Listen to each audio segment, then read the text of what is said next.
Bonsoir à tous et à toutes. Merci de votre présence pour cette conférence qui se situe dans le cycle Culture et Création.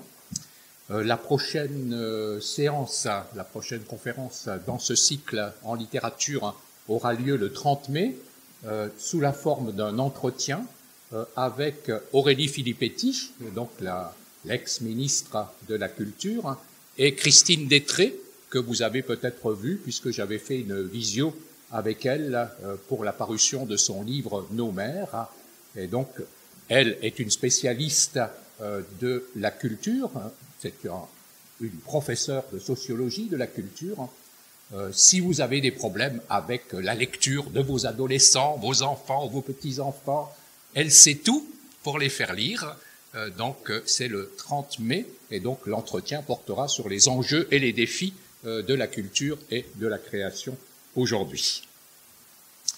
Aujourd'hui, donc, il s'agit du problème de la place et du rôle des femmes qui écrivent dans la littérature.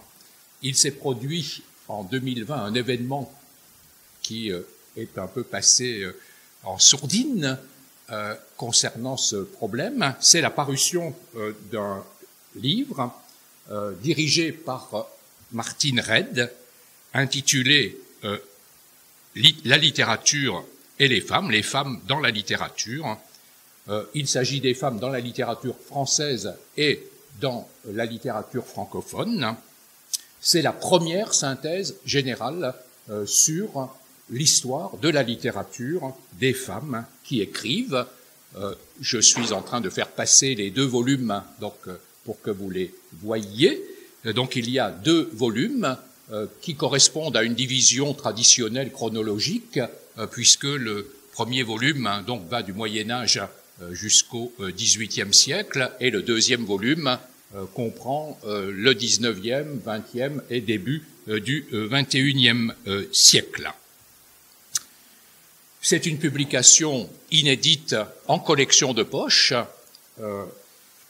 collection folio chez Gallimard, à destination du grand public, ça n'est pas fait pour les spécialistes de littérature, et c'est une histoire qui est réalisée dans la même collection folio où existe une histoire traditionnelle de la littérature dirigée par Jean-Yves Thadier, intitulée « La littérature française, dynamique et histoire », et ces deux volumes se veulent une réponse à ces deux volumes dirigés par Jean-Yves Thadier. Il suffit de comparer ces deux volumes, l'index de ces deux volumes, pour voir que quelque part il y a une fraude dans le premier qui élimine donc les femmes.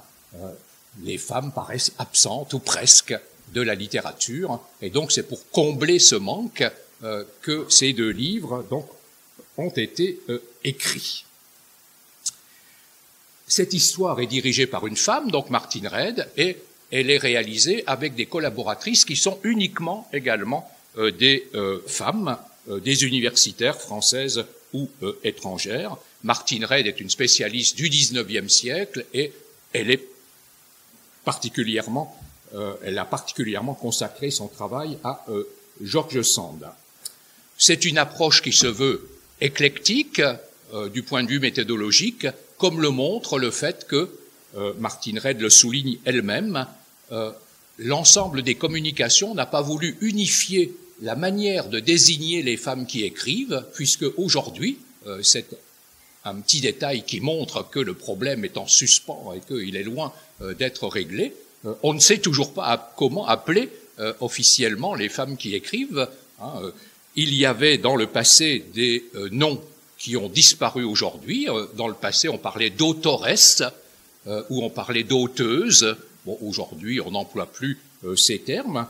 Il y a actuellement 3 termes qui sont majoritairement employés, écrivaine, auteureux et autrice.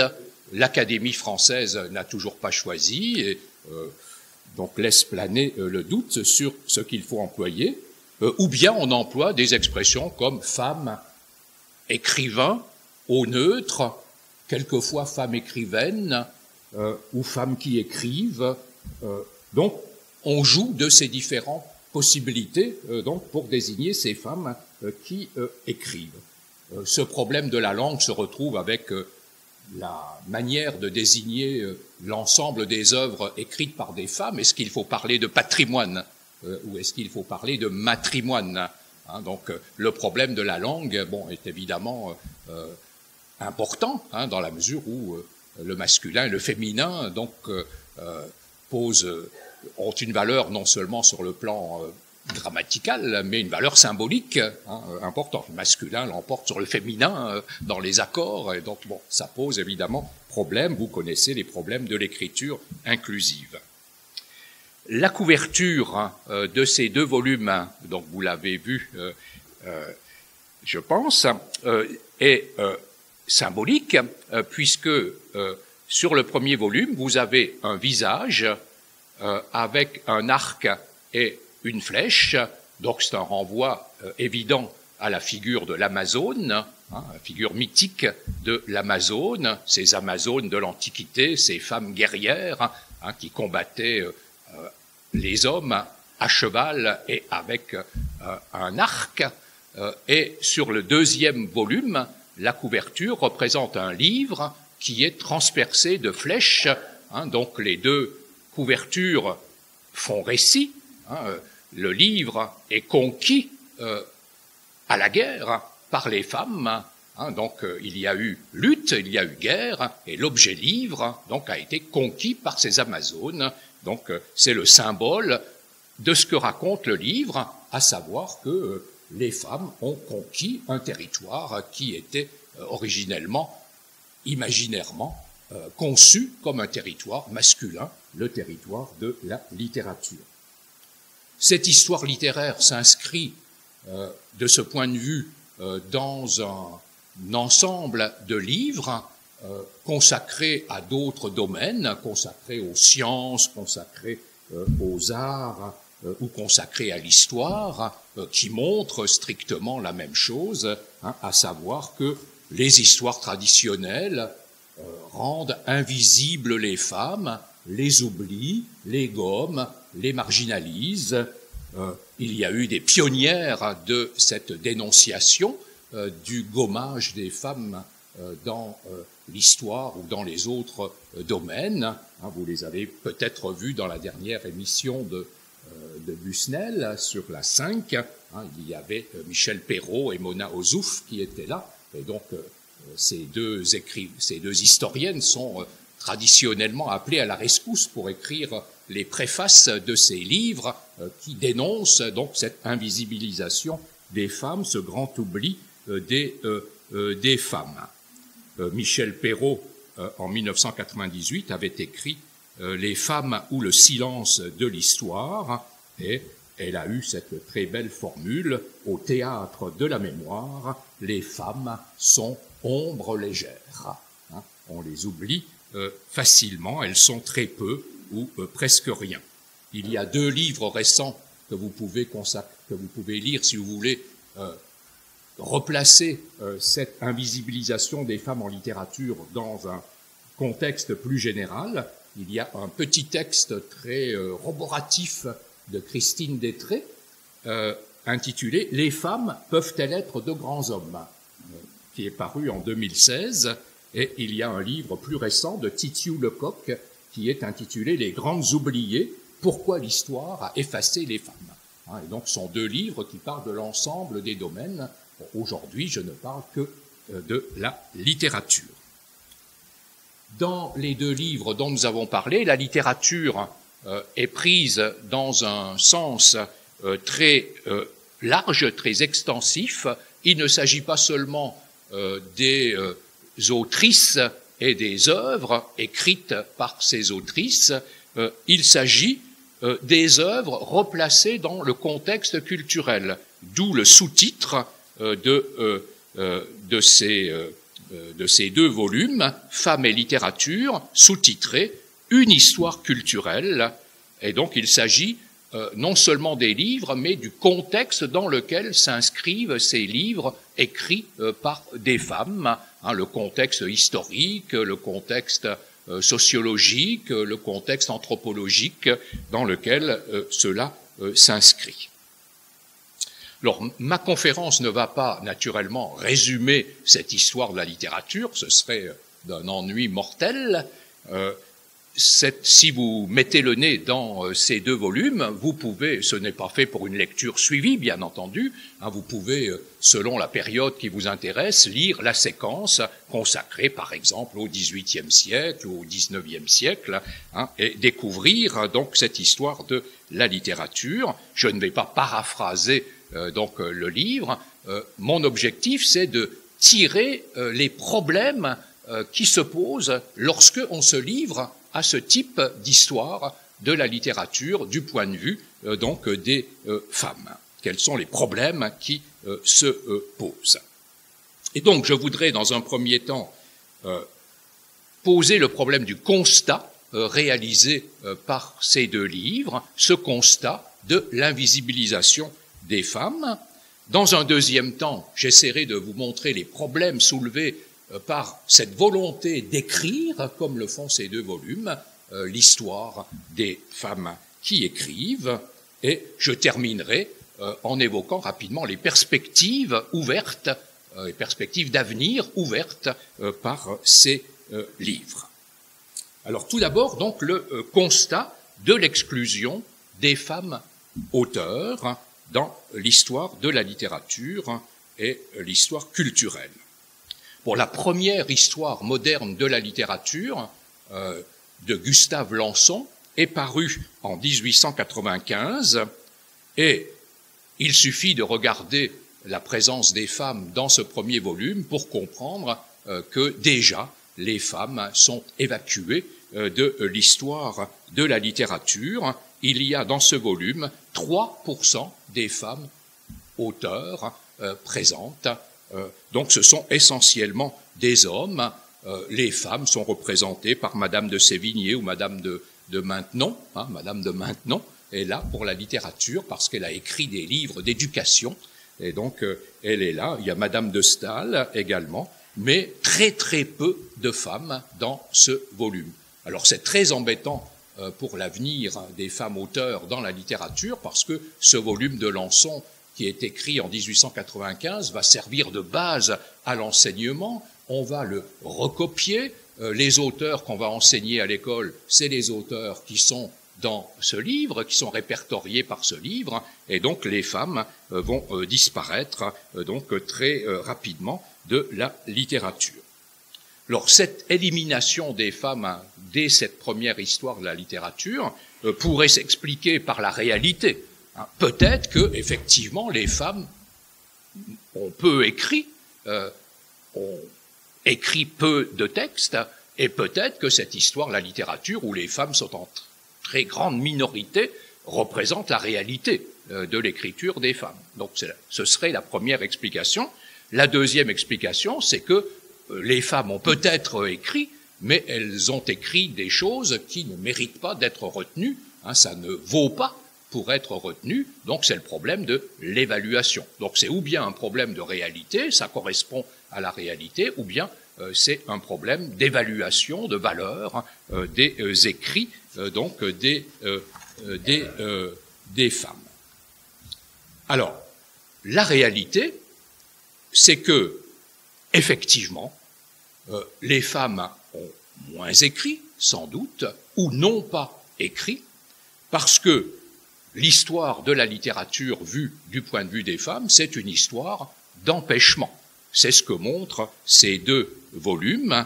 Il y a une foule d'obstacles qui s'élèvent et entravent l'accès des femmes à la littérature, l'entrée des femmes en littérature. Il y a des tas de textes fantômes, des textes qui n'ont jamais existé parce que les femmes qui auraient pu écrire ces textes se sont retrouvées empêchées de les écrire. Pour quelles raisons? Alors, pour beaucoup de critiques, c'est parce que les femmes sont incapables d'écrire, que par essence, elles sont incapables d'écrire, les hommes seuls sont capables d'écrire. Ou bien, donc pour Martine Reid, il faudrait chercher naturellement ailleurs. Ce n'est pas la nature des femmes qui les empêche d'écrire, mais ce sont les conditions sociales, culturelles, historiques, qui les ont empêchées d'écrire. Alors c'est ce qui ressort d'un certain nombre de textes, donc de ces deux volumes. Alors quelles sont ces raisons sociales et culturelles? Bon, d'abord l'éducation, bien entendu. Ce n'est qu'en 1880 que les filles accèdent à l'enseignement secondaire, et il faut attendre, c'est la loi Camille-C, et il faut attendre 1924 pour que les filles aient le même programme d'enseignement que les garçons dans ces cours. C'est ce que nous avions vu, j'avais parlé dans une séance des années précédentes des mémoires d'une jeune fille rangée de Simone de Beauvoir, c'est ce qu'elle évoque donc dans ce texte que nous avions vu. Alors le fait de ne pas participer à l'éducation, c'est évidemment grave dans la mesure où l'on n'est pas confronté aux textes déjà écrits, qu'on ne découvre pas la culture existante, etc. Et donc ça nuit naturellement à la capacité d'écrire donc des filles. Il y a d'autre part la condition familiale et sociale. Les femmes sont astreintes dans la société patriarcale à des rôles, elles sont vouées donc au rôle d'épouse et de mère, ce sont les anges du foyer, et par conséquent, écrire impliquerait une transgression par rapport à ces rôles. Au Moyen-Âge, rappelle l'autrice de l'article sur le Moyen-Âge, on disait joliment de ces femmes qui transgressaient, prendre la plume au lieu de la quenouille. La quenouille, donc c'est le rôle traditionnel, et donc prendre la plume, c'est abandonner la quenouille, c'est transgresser donc le rôle des femmes. Et Virginia Woolf donc disait que le premier devoir de la femme écrivain, c'est de tuer l'ange du foyer. Tuer l'ange du foyer, ça veut dire tuer un rôle pour devenir un sujet, pour devenir un individu. Pour écrire, il faut s'arracher au rôle et s'engager dans une aventure individuelle de sujet, donc ce que les femmes ont beaucoup de difficultés à faire, étant donné donc ce rôle qu'on leur attribue dans la société.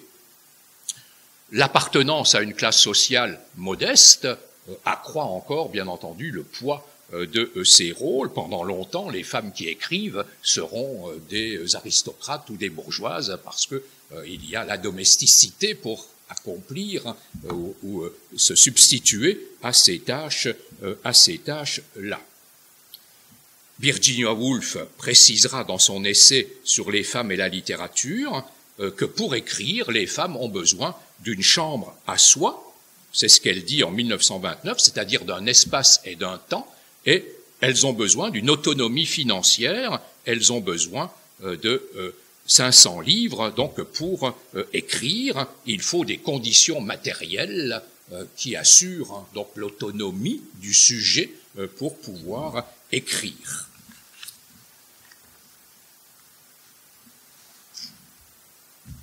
D'autre part, le monde du livre, le monde de l'écriture, est considéré comme un monde masculin.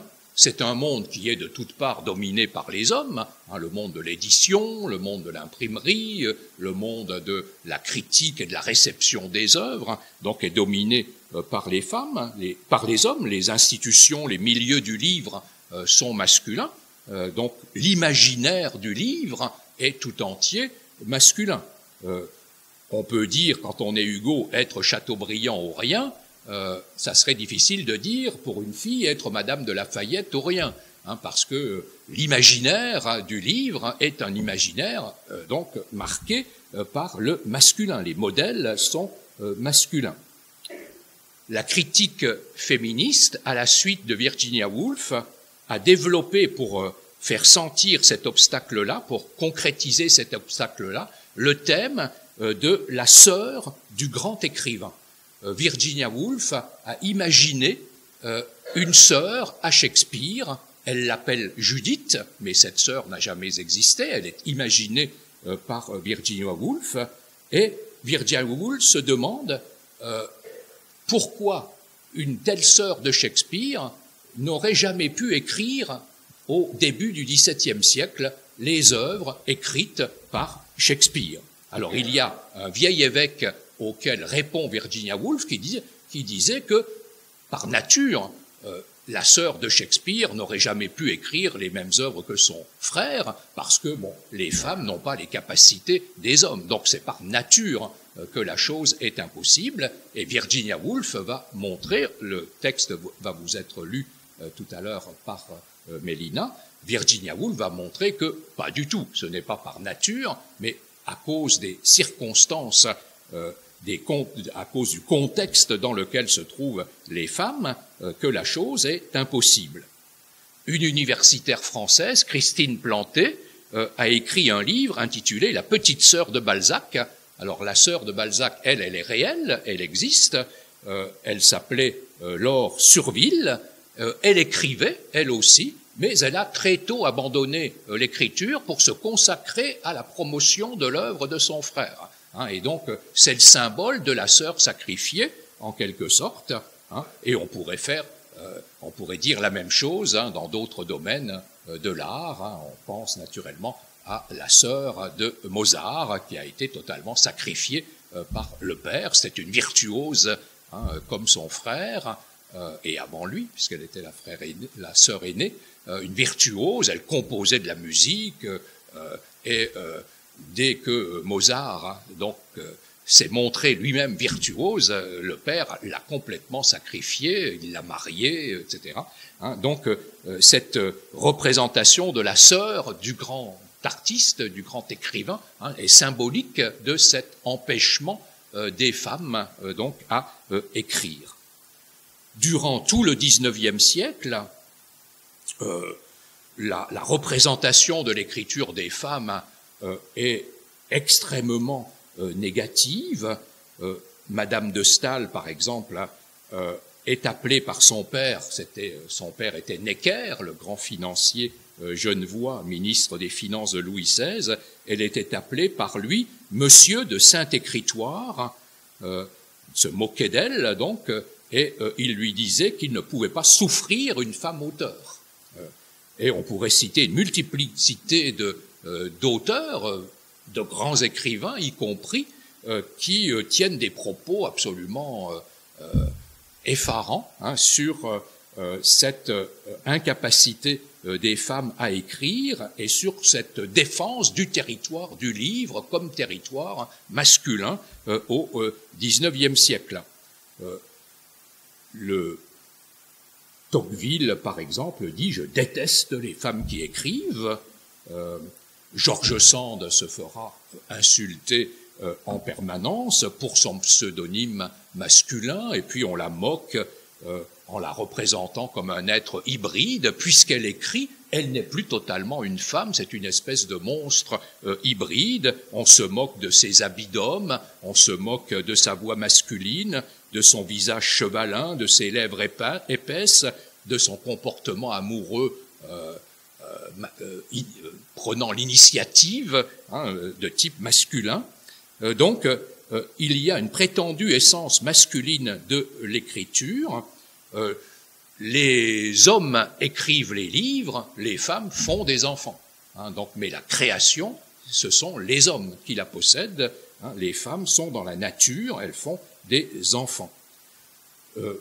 La deuxième moitié du XIXe siècle développe une misogynie féroce contre celle qu'on appelle la femme savante ou les bas bleus, les bas bleus, donc qui est la traduction de l'expression anglaise blue stocking, et qui est représentée dans les caricatures de Daumier. La femme qui écrit, c'est une femme laide, elle est maigre, elle est absolument effroyable, elle est représentée comme frigide et stérile, donc c'est une espèce de monstre, elle est prétentieuse et pédante, et écrire, c'est d'une certaine manière se prostituer, c'est passer du domaine privé du foyer au domaine public, c'est comme la prostitution.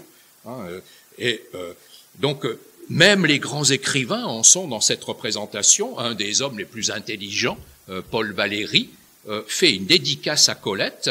Je lis cette dédicace à Colette, qui seule de son sexe sait qu'écrire est un art. Donc les femmes ne savent pas écrire, elles n'ont pas de style par nature, seuls les hommes ont du style et peuvent faire de la littérature. Donc vous voyez que c'est général au XIXe siècle, et les auteurs du XIXe siècle craignent le grand remplacement par les femmes. Plus il y a de femmes qui se lancent dans l'écriture, et plus les hommes ont l'impression qu'elles vont prendre leur place et que c'est la décadence de la littérature. Et c'est la guerre. Ils défendent leur territoire parce que c'est la fin de la littérature. Plus il y a de femmes, et plus la littérature va à sa décadence et à sa fin. D'où, chez les femmes, le problème de la signature des œuvres. Pourquoi il y a tant d'œuvres qui ne sont pas signées, d'œuvres qui restent anonymes? C'est en partie pour cela. La princesse de Clèves de Madame de Lafayette, au XVIIe siècle, n'est pas signée. Et Madame de Lafayette dénie être l'auteur, ni être l'auteur de cette œuvre. Les femmes vont prendre des pseudonymes masculins, à la fois pour se protéger et pour essayer que leur œuvre se diffuse, parce qu'on croira qu'elle a été écrite par un homme et pas par une femme. Et donc, George Sand est le symbole de ces pseudonymes masculins pris par les femmes, donc pour cette raison. George Sand, au lieu d'Aurore Dupin, Colette, etc., prend elle aussi un pseudonyme. George Sand, dans Histoire de ma vie, raconte une petite anecdote. Elle vient de se marier avec le baron Dudevant, donc est devenue baronne Dudevant, et sa belle-mère lui dit « C'est bel et bon, mais j'espère que vous ne mettrez pas le nom que je porte sur des couvertures de livres imprimés. » Et George Sand lui répond « Oh, certainement non, madame, il n'y a pas de danger. » Lisez Histoire de ma vie de George Sand, qui est un petit chef-d'œuvre. Et donc George Sand garde le pseudonyme de Sand, qui est tiré de ses premières publications avec Jules Sandeau. Elle garde donc le Sand de Sandeau. Donc il s'agit de ne pas exposer au scandale le nom du mari, ce serait absolument effroyable. Madame de Genlis, Félicité de Genlis, qui est une femme qui écrit au début du XIXe siècle, en 1803, écrit un petit texte qui est intitulé « La femme auteur », où elle met en scène une héroïne, une jeune aristocrate qui s'appelle Nathalie. Pour une raison de bienfaisance, cette Nathalie publie un livre et c'est la catastrophe. Elle se voit désapprouvée par tout le monde. L'homme qu'il aimait, qui s'appelle Germeuil, l'abandonne. Elle ne pourra pas se marier avec lui. Et elle perd donc le bonheur, son bonheur privé, parce qu'elle s'est livrée donc à l'écriture. Elle a subverti l'ordre, elle a transgressé l'ordre, elle a ruiné son bonheur de femme, donc parce qu'elle a osé écrire. Donc la quête de la gloire publique fait perdre le bonheur privé. C'est ce que montre donc ce petit livre de Madame de Genlis. Donc on voit que l'absence des œuvres des femmes ou la rareté des œuvres des femmes correspond à une réalité, mais une réalité qui s'explique donc par le contexte dans lequel s'inscrivent ces femmes qui écrivent. Mais il y a aussi le problème de la valeur. Il y a dans l'histoire de la littérature un grand effacement des femmes. La réalité, c'est que les femmes ont beaucoup écrit, mais que ces histoires de la littérature ont beaucoup éliminé de ces œuvres écrites par des femmes. On a rendu les œuvres invisibles, on les a éliminées de l'histoire. En effet, ce n'est pas le temps qui fait qu'une œuvre survit, ce n'est pas par l'opération du Saint-Esprit qu'une œuvre survit. Une œuvre survit quand il y a des forces institutionnelles qui aident cette œuvre à survivre. Et donc c'est parce que des histoires, parce que des critiques parlent de telle ou telle œuvre, qu'elle va rester dans l'histoire de la littérature ou qu'elle va disparaître de l'histoire de la littérature. Et donc, c'est parce que ces œuvres écrites par des femmes n'ont pas été soutenues par toute l'institution littéraire, par les histoires littéraires, que ces œuvres de femmes sont passées à la trappe de l'histoire, ont disparu. Donc, il y a eu donc un véritable effacement, quelque chose qui relève d'une volonté de faire disparaître. Ce n'est pas par hasard que les œuvres de femmes sont plus rares que les œuvres des hommes donc dans les histoires de la littérature. C'est un déni historique qui est à l'œuvre de cette disparition. Ce que montrent les deux volumes, c'est en effet que la littérature, l'histoire de la littérature fonctionne sur ce qu'on appelle un canon masculin. Ce qu'on appelle un canon en critique littéraire, c'est l'ensemble des œuvres ou des auteurs qui sont considérés comme représentatifs d'une littérature nationale. Qu'est-ce que la littérature française? Eh bien, la littérature française repose sur un canon qui est représenté par des auteurs comme Molière, Corneille, Pascal, etc. Et donc, quand on répertorie les auteurs que l'on cite, on s'aperçoit qu'ils sont masculins. Le canon est masculin. Quand on consulte les histoires littéraires, on s'aperçoit que les femmes ne représentent jamais plus de 25 à 30% des histoires littéraires. Donc, il y a une domination des hommes. Sont éliminées même les autrices qui ont eu un succès extraordinaire de leur temps. On peut penser par exemple à Madame d'Aulnoy avec ses contes de fées à la fin du XVIIe siècle, succès extraordinaire. Moi, je ne la connaissais même pas. Je fais toutes mes études de lettres sans jamais rencontrer le nom de Madame d'Aulnoy, qui aujourd'hui est au programme de l'agrégation. Donc, il y a des petits progrès, mais longtemps, elle était totalement éliminée de l'histoire de la littérature. On peut penser à Louise Collet.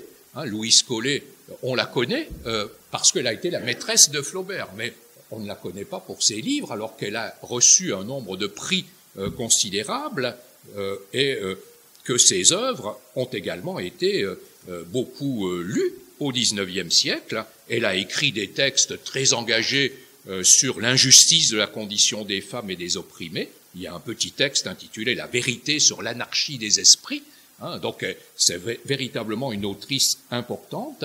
Or, elle a été éliminée des histoires de la littérature. Donc la littérature est pensée au masculin.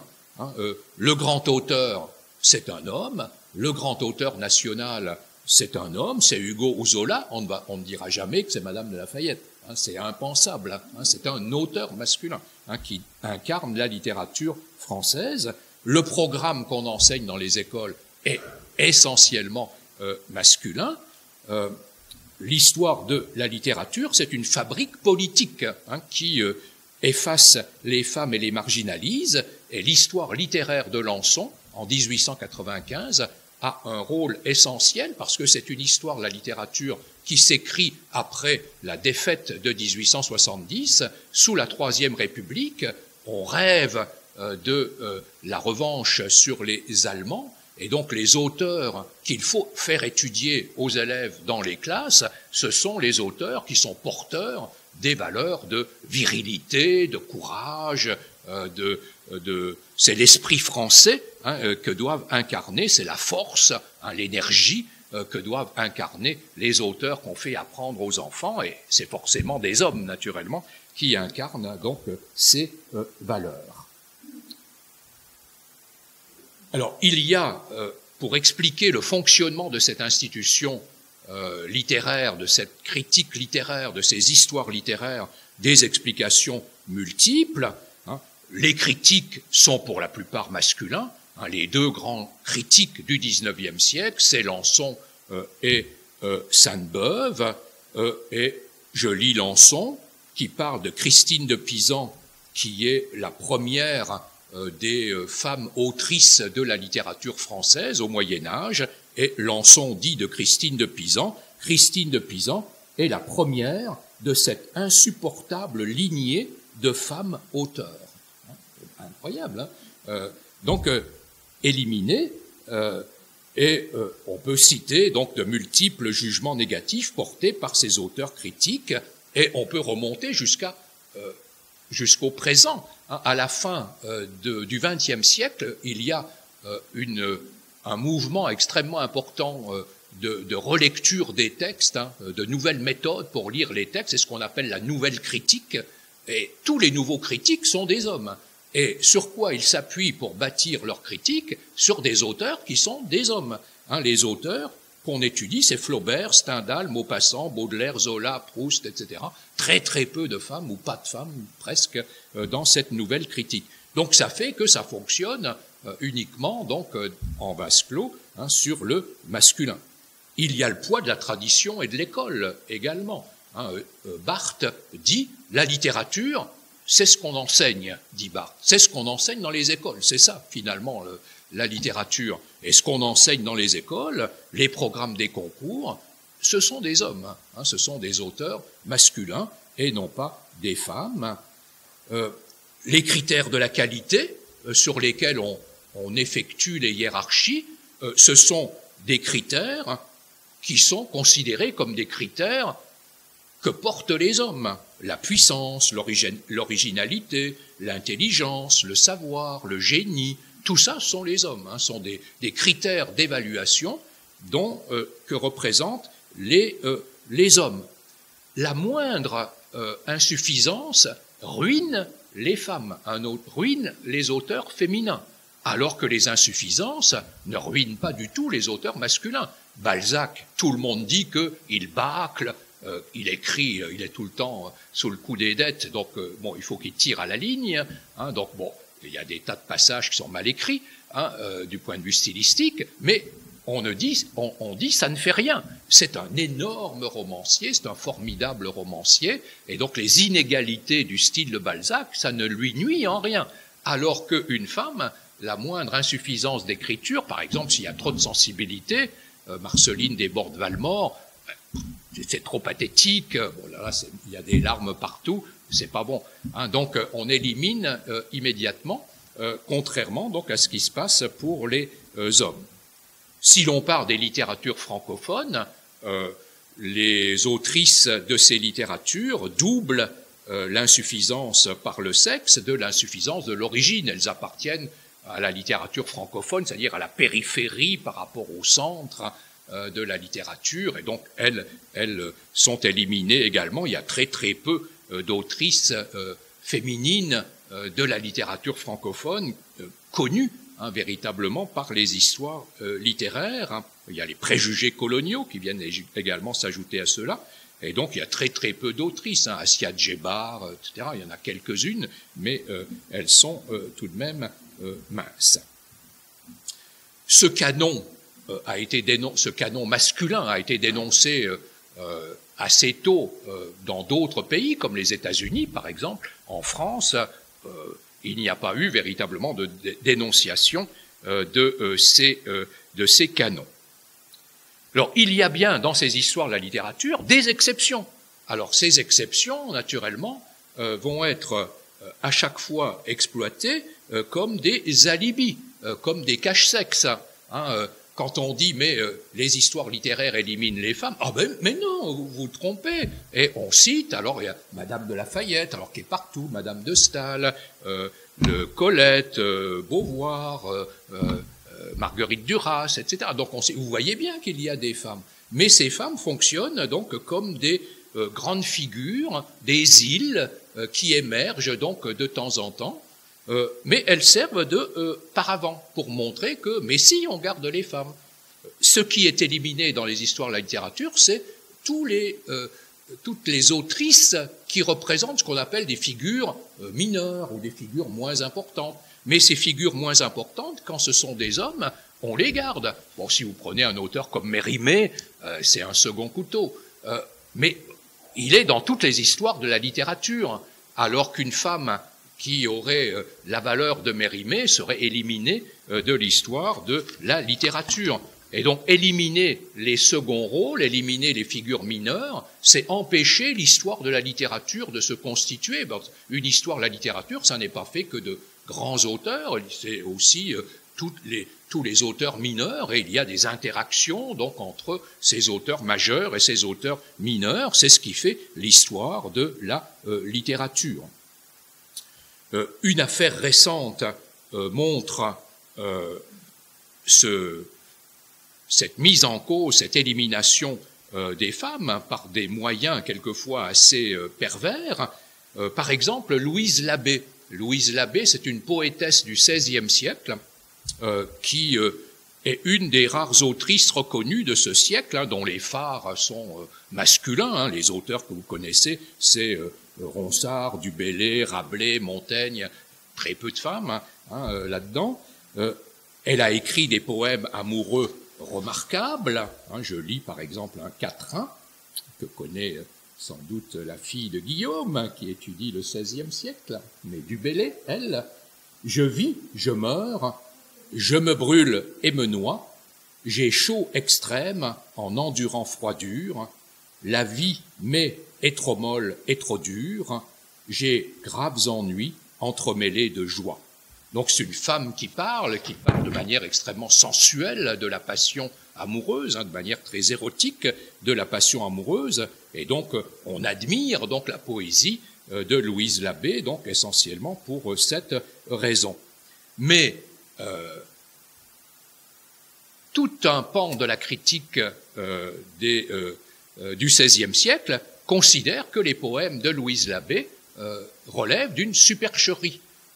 En réalité, un certain nombre de critiques spécialistes du XVIe siècle pensent que l'œuvre de Louise Labbé a été en réalité rédigée par des poètes lyonnais. Elle est de Lyon elle-même, donc à Lyon il y avait une école poétique très importante avec des poètes comme Maurice Sèvres, Pontus Duthiard, Guillaume des Hôtels, et on pense que ce sont ces auteurs-là qui ont écrit l'œuvre de Louise Labbé et pas Louise Labbé.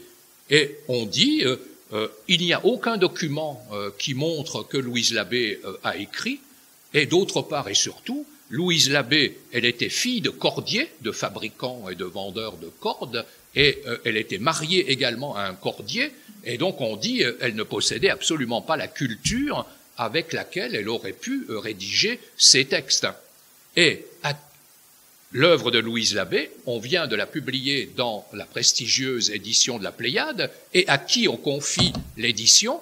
Eh bien, non pas à une critique du XVIe siècle qui considère que Louise Labbé est authentique dans sa création, mais à Mireille Huchon, qui est une des partisanes de la supercherie de l'œuvre de Louise Labbé, comme si on voulait, en quelque sorte, nier la maternité, dirons-nous, de l'œuvre de Louise Labbé. Un train peut toujours en cacher un autre, une femme qui écrit, surtout si elle est une grande autrice, peut toujours cacher un homme, en réalité, qui aurait écrit ça pour elle. Colette a connu ça également avec son mari Willy.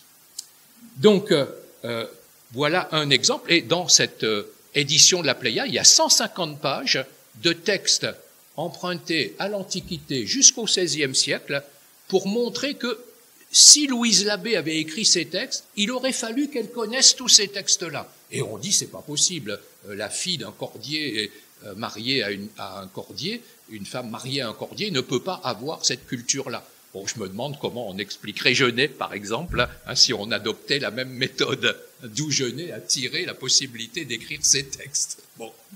Donc, c'est une manière de raisonner qui paraît tout à fait abracadabrante. Donc, on a émis les mêmes doutes sur l'œuvre de Catherine de Pisan, les lettres d'Héloïse, on a dit qu'elles avaient été écrites par Abélard, etc., etc. La princesse de Clèves, on a dit qu'elle avait été écrite par La Rochefoucauld, etc., etc.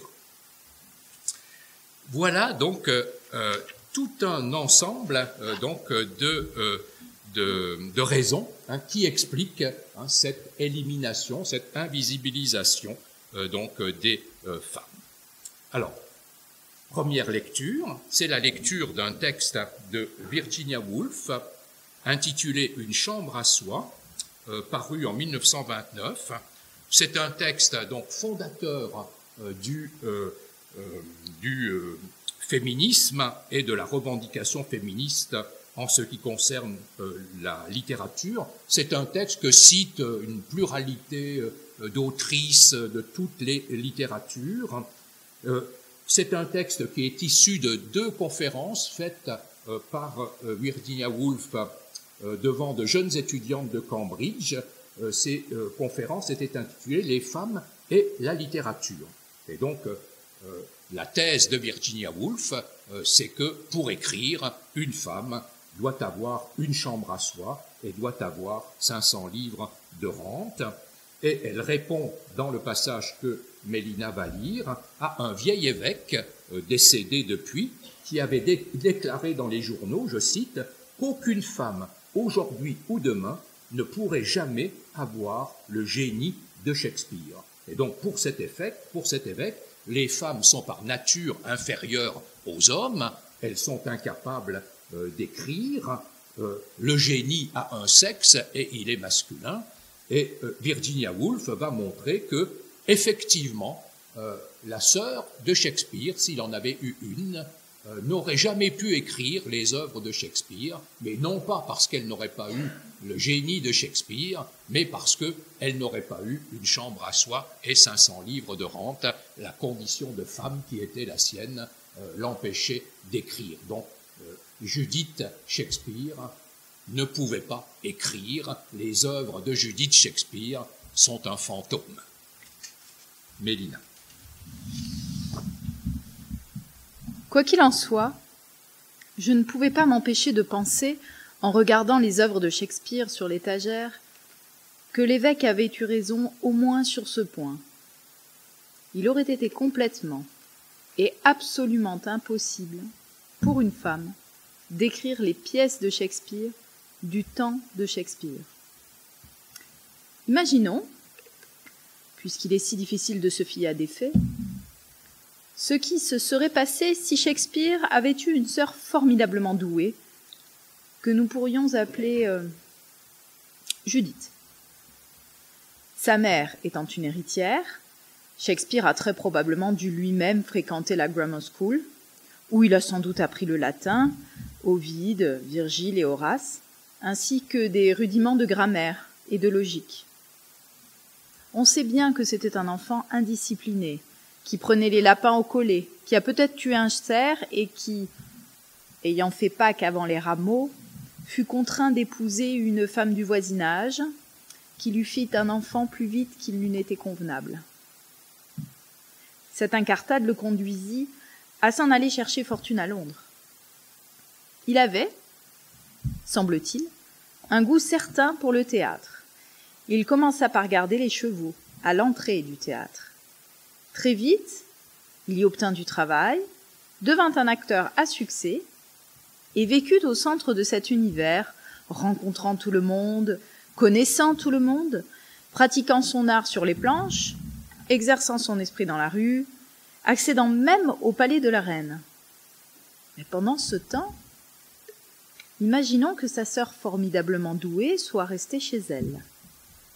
Elle était tout aussi aventureuse, imaginative, aussi désireuse que lui de voir le monde. Mais elle, on ne l'a pas envoyée à l'école. Elle n'a pas eu l'occasion d'apprendre la grammaire et la logique, encore moins de lire Horace et Virgile. De temps à autre, elle prenait un livre, celui de son frère peut-être, et en lisait quelques pages.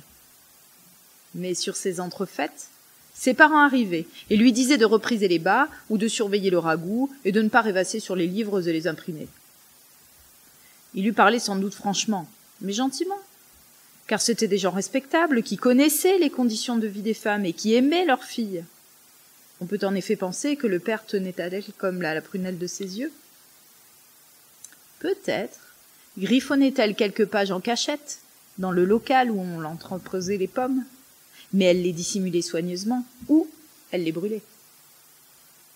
Bientôt, Alors qu'elle n'avait pas 20 ans, elle fut promise au fils d'un négociant en laine du voisinage. Elle protesta, en disant que l'idée même du mariage lui était odieuse, et en conséquence, elle fut sévèrement battue par son père. Puis il cessa de la molester. Au lieu de cela, il la supplia de ne pas lui faire de tort, de ne pas lui faire honte dans cette affaire de mariage. Il lui dit qu'il lui donnerait un collier de perles ou un beau jupon. Il avait les larmes aux yeux. Comment pouvait-elle lui désobéir? Comment pouvait-elle lui briser le cœur? La seule force de son don la poussa à agir comme elle allait le faire. Par une nuit d'été, elle mit tous ses effets dans un baluchon, se laissa glisser le long d'une corde et partit pour Londres. Elle n'avait pas 17 ans. Les oiseaux qui chantaient dans la haie n'étaient pas plus mélodieux qu'elle. Elle avait la plus vive des imaginations et, comme son frère, une prédisposition pour la musique des mots. Comme lui, elle avait le goût du théâtre. Elle se posta à l'entrée du bâtiment. Elle dit qu'elle voulait être actrice. Les hommes lui rirent au nez. Le directeur, un gros homme à la langue bien pendue, s'esclaffa. Il beugla quelque chose sur les caniches qui dansent et sur les femmes qui jouent la comédie. Aucune femme, dit-il, ne pouvait être actrice. Il insinua, je vous laisse deviner quoi, impossible pour elle d'accéder à ce métier. Était-il seulement imaginable qu'elle se fasse servir à dîner dans une taverne ou qu'elle erre dans les rues à minuit? Pourtant, elle avait le génie de la littérature et elle ne désirait rien d'autre que de se nourrir de la vie des hommes et des femmes et de l'étude de leurs mœurs. Finalement, car elle était très jeune, et son visage ressemblait étrangement à celui de Shakespeare, avec les mêmes yeux gris et les mêmes sourcils arqués, finalement, Nick Green, l'acteur-directeur, eut pitié d'elle. Elle se retrouva enceinte de ce monsieur. Et donc, qui peut mesurer l'ardeur et la violence d'un cœur de poète emprisonné et pris au piège dans un corps de femme? Elle se suicida par une nuit d'hiver. Elle repose sous terre à quelques carrefours, là où, de nos jours, les bus s'arrêtent face à Elephant and Castle. Voilà, en gros, ce que serait cette histoire, me semble-t-il. Si une femme du temps de Shakespeare avait eu le génie de Shakespeare. Mais, pour ma part, je suis d'accord avec le défunt évêque, s'il l'était vraiment. Il est impensable, du temps de Shakespeare, qu'une femme ait pu avoir le génie de Shakespeare. Voilà, étant donné le constat donc qu'on vient d'analyser, l'urgence d'écrire une histoire des femmes, de réécrire une histoire des femmes qui écrivent, s'impose. C'est non seulement une entreprise de savoir, de vérité, de rétablissement de la vérité, parce que les histoires traditionnelles de la littérature nous mentent, ce n'est pas la réalité de l'histoire de la littérature, et d'autre part, c'est la réparation d'une injustice. Il est légitime de réécrire donc cette histoire que Virginia Woolf appelle l'histoire un peu étrange, irréelle et bancale que l'on raconte donc de l'histoire de la littérature des femmes qui écrivent. Alors cette recherche des femmes auteurs, cette enquête sur les femmes auteurs, à laquelle se livrent donc les deux volumes dans les différents siècles de l'histoire littéraire, se révèle extrêmement difficile dans la mesure où beaucoup des textes écrits par les femmes ne sont pas disponibles. Donc il faut faire un travail d'archives considérable pour exhumer donc ces textes qui sont passés dans les oubliettes de l'histoire, même quand à leur époque de parution ils avaient eu un succès absolument considérable. Alors cette enquête va conduire à une multiplicité de surprises concernant cette histoire des femmes et de la littérature. Première surprise, c'est le nombre d'œuvres et d'autrices inconnues ou effacées considérable. Quand on regarde l'index de ces deux volumes, on s'aperçoit qu'il y a là des centaines de noms, et même les spécialistes de la littérature ignorent un grand nombre de ces noms. C'est-à-dire que l'idée que les femmes soient rares en littérature est absolument fausse. Les femmes ont beaucoup écrit, mais ces œuvres ont été rayées de l'histoire de la littérature.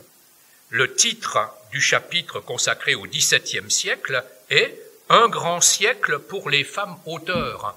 Or, si je vous demandais quels sont les auteurs que vous connaissez du XVIIe siècle français, c'est Corneille, Molière, Racine, La Bruyère, Pascal, ce sont uniquement des hommes. Il y a, à part Madame de La Fayette ou Madame de Sévigné, on aurait du mal à citer d'autres auteurs féminins.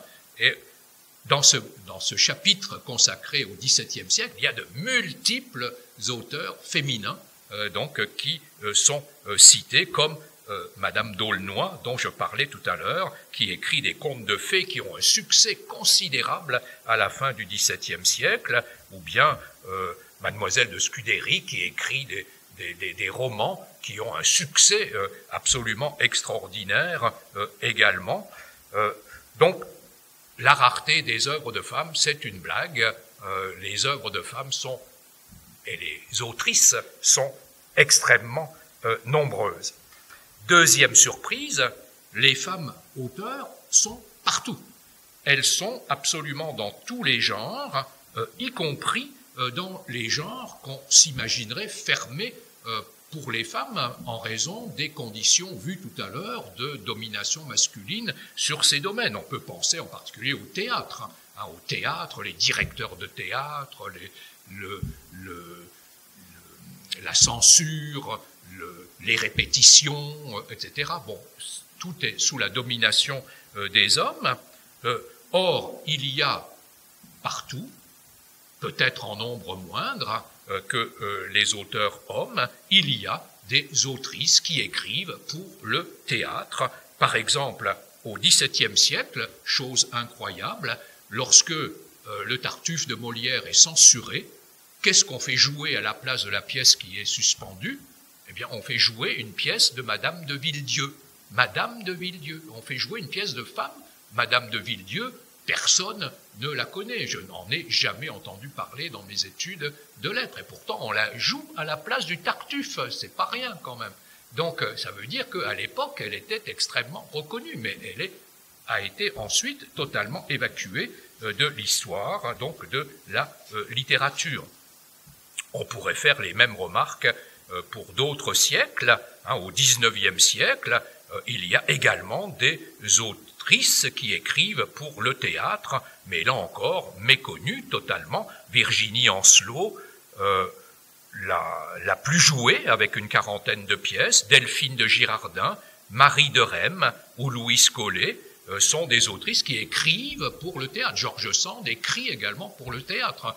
Je ne le savais même pas qu'elle avait écrit pour le théâtre. Il y a une pièce intitulée Gabrielle, écrite par George Sand, qui va être republiée. Troisième surprise, les femmes ne sont pas dans la reproduction, l'imitation de ce que font les hommes. Elles sont capables d'innovation, d'invention, dans la pratique des genres, dans l'écriture, dans le style. On pourrait citer, proche de nous, Nathalie Sarraute. Il y a eu, dans les années 60-70, ce mouvement qu'on a appelé le nouveau roman, qui était dominé par les hommes, le pape du nouveau roman, Alain Robbe-Grillet. Or, la seule femme, la seule autrice qui va survivre peut-être de ce mouvement, c'est Nathalie Sarraute. Actuellement, le nouveau roman est assez mal en point dans la réception littéraire. Le nouveau roman remettait en question le récit, le personnage, etc. Or, actuellement, les récits reviennent à ces récits et à ces personnages. Donc, Nathalie Sarraute, qui pratique ce qu'on appelle la sous-conversation.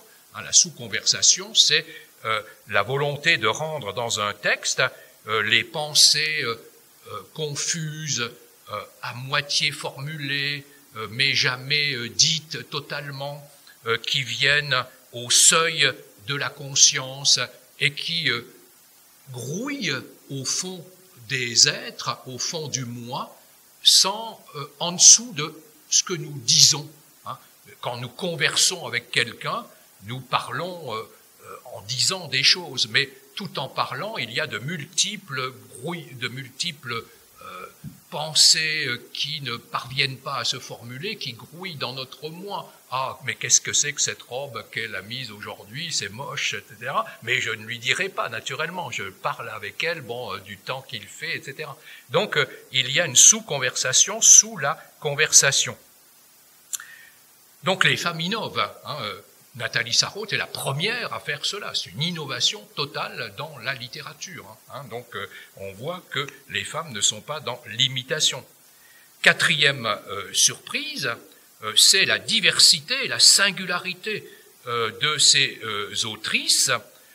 On aurait pu penser qu'étant soumises à des obstacles identiques, ces femmes pourraient être regroupées dans des collectivités, pourraient être regroupées dans une certaine unité d'écriture. Or, on s'aperçoit que les choses sont extrêmement diverses et que chaque autrice est singulière. Il y a des spectres de positionnement politique, éthique, esthétique radicalement différents chez ces femmes. On a tendance, dans l'histoire de la littérature, par rapport au présent, à ne garder de l'histoire des femmes qui écrivent que les femmes qui sont du côté de l'émancipation des femmes, qui défendent l'émancipation des femmes.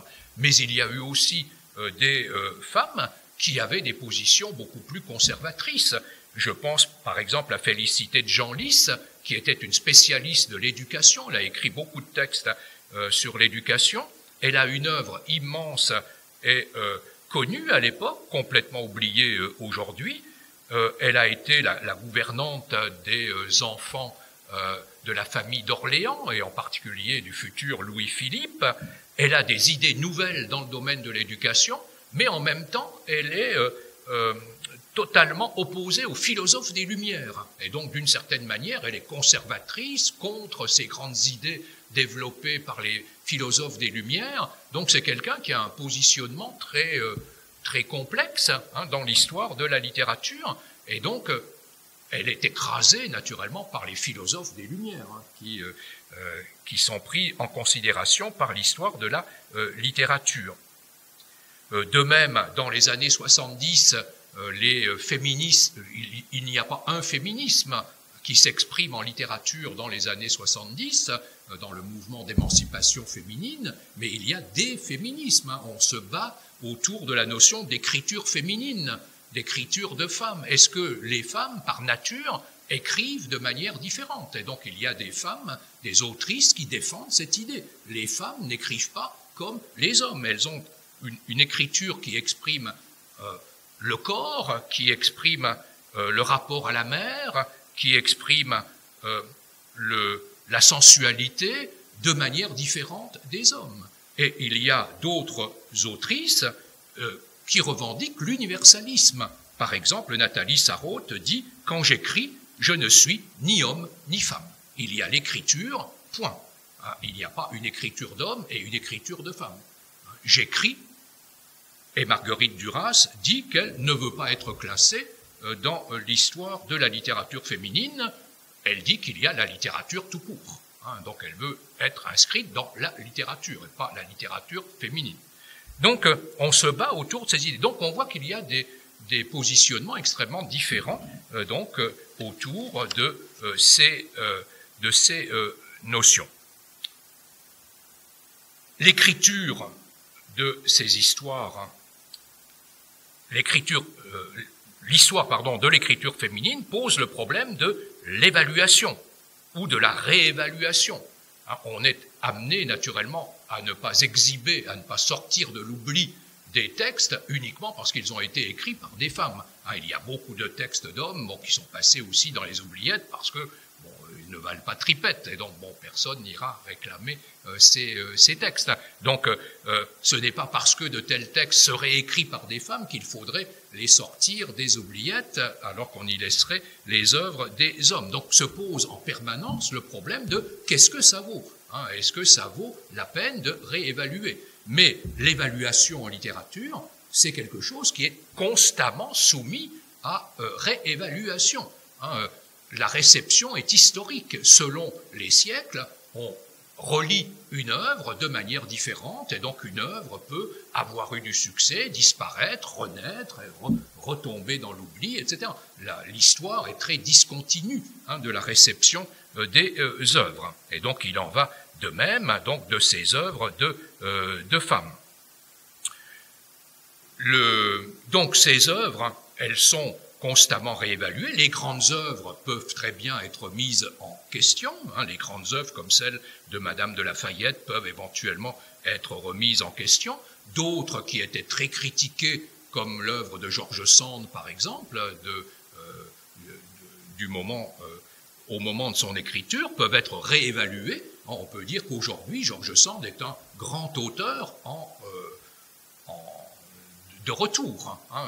On remet au premier plan aujourd'hui, Martine Reid y est pour beaucoup, hein, elle publie beaucoup de textes de George Sand, hein, donc il y a une véritable réévaluation, hein, de George Sand comme auteur. Donc ce sont des choses qui peuvent être variables, mais l'évaluation d'œuvres considérées comme mineures est également importante. Comme je le disais tout à l'heure, les œuvres mineures sont essentielles à la vie de la littérature par l'interaction même avec les œuvres majeures sur lesquelles elles influent, par rapport à quoi on peut les juger, etc. Donc on voit renaître actuellement, par exemple, des auteurs femmes du XVIIIe siècle, par exemple Madame Roland, qui a été guillotinée sous la Terreur, hein, avait publié ses mémoires, et on ressort donc le petit texte, un extrait de ses mémoires, Enfance, ou Madame de Genlis, la femme auteure dont je parlais tout à l'heure, ou bien Constance de Salm, qui a écrit un petit texte intitulé « 24 heures d'une femme sensible », qui est un très beau texte sur la passion de la jalousie. Ce sont des noms, Constance de Salm ou Félicité de Genlis, que je n'avais jamais rencontrés dans mes études littéraires, ni dans ma pratique de prof pendant 40 ans. Hein, donc ça veut dire qu'il y a des choses donc, qui sont à retrouver, hein, à réévaluer dans cette histoire donc, de la littérature. Alors, deuxième lecture, un des grands textes qui figure en permanence dans ces histoires de la littérature, hein, dans la mesure où son autrice, Madame de La Fayette, est considérée comme grande autrice majeure, hein, mais c'est un texte que je vous fais lire parce que c'est un texte qui, vous vous en souvenez peut-être, avait été remis en question donc par Sarkozy, qui s'était moqué de la présence à un concours administratif de je ne sais plus quoi, la présence de Madame de la princesse de Clèves, de Madame de La Fayette, donc au programme de ce concours. Ce qui veut dire qu'une grande œuvre, une grande autrice peut toujours être remise en question, hein, sujet à réévaluation. Et ce qui est intéressant, c'est de constater que c'est une œuvre que l'on admire souvent pour des qualités classiques, considérées comme classiques, hein, c'est-à-dire qu'on retrouve dans ce texte de Madame de La Fayette la rigueur de l'analyse de la passion amoureuse, la rigueur du style de l'analyse, avec une certaine froideur, une rhétorique, avec des figures de style qu'on peut repérer. Et donc tout ça, on dit, c'est la langue française dans ce qu'elle a de mieux au XVIIe siècle, considéré souvent comme l'âge d'or, hein, de la littérature française, par les identitaires en particulier. Or, on peut considérer qu'aujourd'hui, on voit dans La princesse de Clèves de Madame de La Fayette des choses autres que ce que voyait Gide. Gide disait que dans La princesse de Clèves, tout était clair, parce que pour lui, c'était l'esprit classique.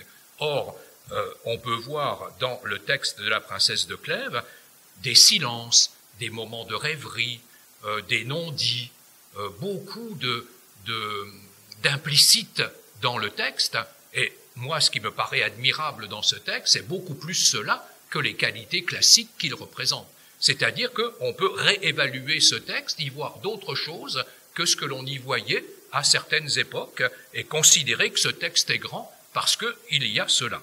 Alors je rappelle l'intrigue, Mademoiselle de Chartres a épousé le prince de Clèves, pour lequel elle n'éprouve que de l'estime, pas de l'amour, mais elle tombe amoureuse du duc de Nemours, qui est le grand séducteur de la cour, et qui a renoncé à un brillant mariage pour elle, mais la princesse résiste à cet amour qu'elle ressent pour Nemours, et elle en fait l'aveu à son mari.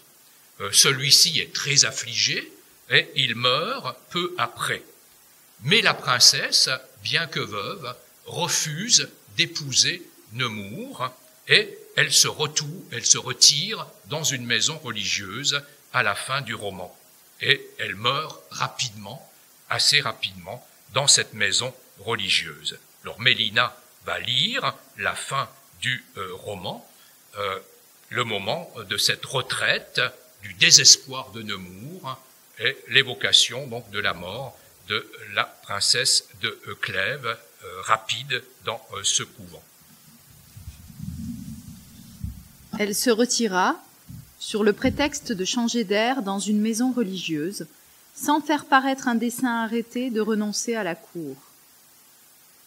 À la première nouvelle qu'en eut M. de Nemours, il sentit le poids de cette retraite, et il en vit l'importance.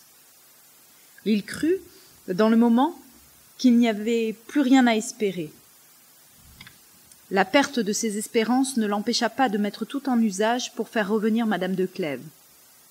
Il fit écrire la reine, il fit écrire le vidame, il y fit aller, mais tout fut inutile. Le vidame la vit. Elle ne lui dit point qu'elle eût pris de résolution. Il jugea néanmoins qu'elle ne reviendrait jamais. Enfin, M. de Nemours y alla lui-même, sur le prétexte d'aller à des bains. Elle fut extrêmement troublée et surprise d'apprendre sa venue. Elle lui fit dire, par une personne de mérite qu'elle aimait et qu'elle avait alors auprès d'elle, qu'elle le priait de ne pas trouver étrange si elle ne s'exposait point au péril de le voir et de détruire, par sa présence, les sentiments qu'elle devait conserver.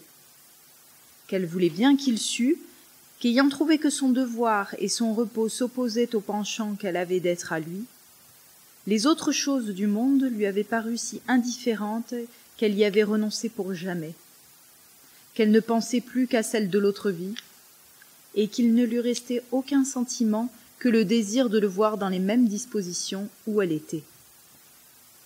M. de Nemours pensa expirer de douleur en présence de celle qui lui parlait. Il la pria 20 fois de retourner à Madame de Clèves, afin de faire en sorte qu'il la vît. Mais cette personne lui dit que Madame de Clèves lui avait non seulement défendu de lui aller redire aucune chose de sa part, mais même de lui rendre compte de leur conversation. Il fallut enfin que le prince repartît, aussi accablé de douleur que pouvait être un homme qui perdait toutes sortes d'espérances de revoir jamais une personne qu'il aimait d'une passion la plus violente, la plus naturelle et la mieux fondée qu'il ait jamais été. Néanmoins, il ne se rebuta point encore, et il fit tout ce qu'il put imaginer de capable de la faire changer de dessein. Enfin, des années entières s'étant passées, le temps et l'absence ralentirent la douleur et éteignirent sa passion. Madame de Clèves vécut d'une sorte qui ne laissa pas d'apparence qu'elle pût jamais revenir. Elle passait une partie de l'année dans cette maison religieuse et l'autre chez elle, mais dans une retraite et dans des occupations plus saintes que celles des couvents, les plus austères. Et sa vie, qui fut assez courte, laissa des exemples de vertu inimitables. Bon, ce qui est très émouvant dans ce texte, c'est non pas la dimension classique, l'ordre, l'harmonie, la belle écriture analytique, etc., mais le mystère. pourquoi ce refus de se marier avec Nemours alors qu'elle est veuve? Et donc, pour répondre à cette question, on est obligé d'accumuler les raisons. Est-ce que c'est par peur d'être trompé? Est-ce que c'est parce que les passions troublent et empêchent la sérénité de l'âme? Est-ce que c'est parce que, pour des raisons jansénistes, comme le disait Malraux, on ne peut faire son salut que hors du monde? On ne peut pas faire son salut en restant dans le monde, il faut se retirer du monde pour faire son salut. Est-ce que c'est, comme le laisserait entendre le dernier mot, des exemples de vertu inimitables? Est-ce que c'est par souci d'exemplarité? Tout cela peut se dire, et donc on voit que ce qui frappe dans ce texte, c'est plus son mystère, sa complexité, que les qualités de clarté, les qualités traditionnelles du classicisme. Et puis il y a cette fin absolument magnifique.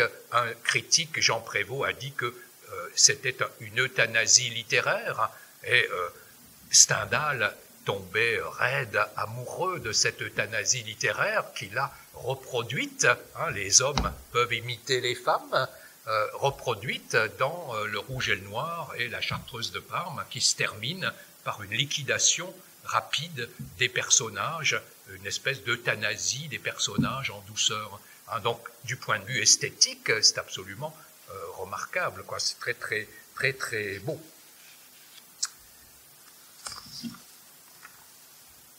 Donc, voilà quelques surprises révélées donc par cette enquête. Alors, cette enquête, si je la prends dans sa totalité, aboutit à la reconstruction donc d'une histoire des femmes sur les différents siècles, depuis le Moyen-Âge jusqu'à nos jours. Et donc, qu'est-ce qui est remarquable dans cette reconstruction, dans cette construction d'une histoire en fonction donc des lignes historiques de la littérature française? Eh bien, la première chose, c'est que cette histoire des femmes, comme n'importe quelle autre histoire, c'est une histoire qui est non linéaire, non ouverte, malgré ce qu'on pourrait attendre. Bon, le préjugé qu'on pourrait avoir, c'est, dans la mesure où la condition des femmes s'est améliorée dans l'histoire, aujourd'hui, il doit y avoir plus de femmes qui écrivent, ces femmes doivent être davantage reconnues qu'elles ne l'étaient au Moyen-Âge ou au XVIe siècle.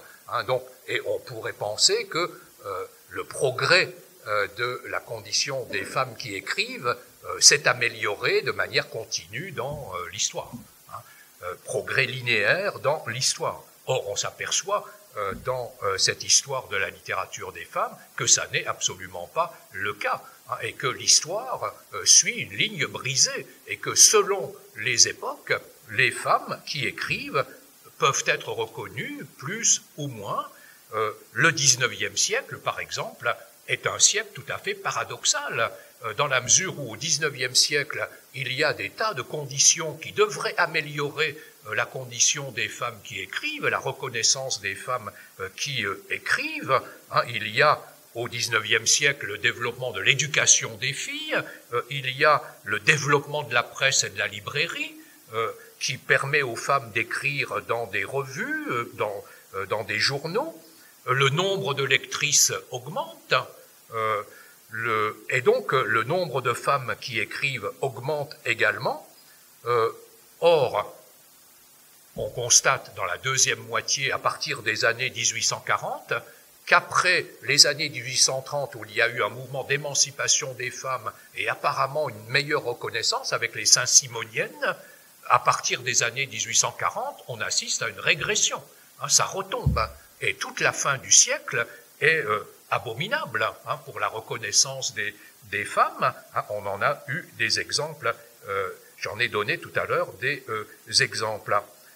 Et ça aboutit à l'histoire littéraire de Lançon, où les femmes auteurs sont considérées comme une espèce abominable en plein XIXe siècle, alors qu'on avait là des conditions qui auraient dû améliorer la reconnaissance de l'histoire des femmes. Pour la petite anecdote, il y a des choses tout à fait incroyables que je n'avais jamais entendu expliquer.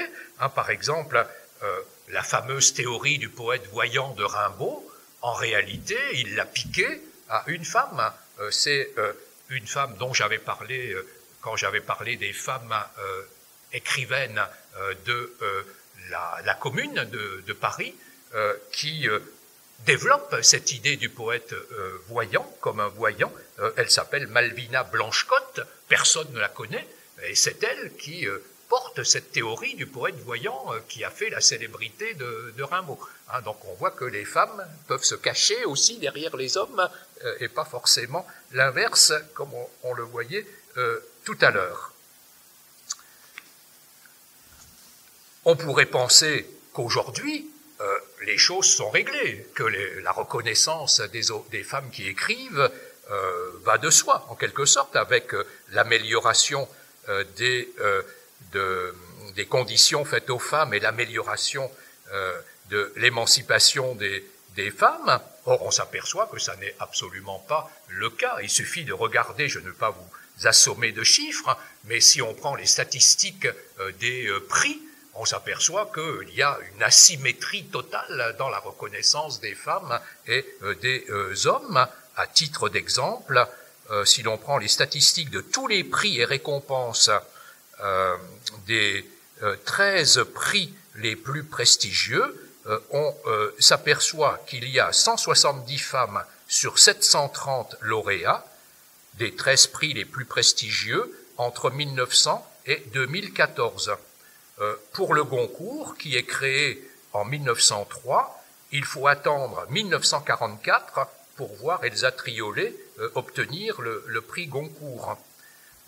La reconnaissance des femmes dans les programmes de concours est encore loin d'être acquise. On parle de parité pour les conseils d'administration, mais dans l'éducation nationale, la notion de parité dans les programmes est encore loin d'être acquise. Il y a de petits frémissements cette année, il y a Madame d'Aulnoy et Georges Sand au programme, et c'est une petite avancée. La critique universitaire n'a pas forcément pris conscience du problème. J'évoque par exemple un ouvrage qui est dirigé par Luc Fraisse. Luc Fraisse est un universitaire reconnu, grand spécialiste de Proust. Il a dirigé un volume intitulé « L'histoire littéraire à l'aube du XXIe siècle, controverse et consensus ». Donc c'est paru en 2005. Il y a donc dans ce volume 58 interventions. Et vous savez combien concernant la problématique des femmes? Zéro. Le problème n'existe pas. L'absence des femmes dans l'histoire littéraire n'interroge même pas. Le problème n'est même pas relevé. Donc voilà qui montre qu'il y a encore beaucoup de choses donc à faire.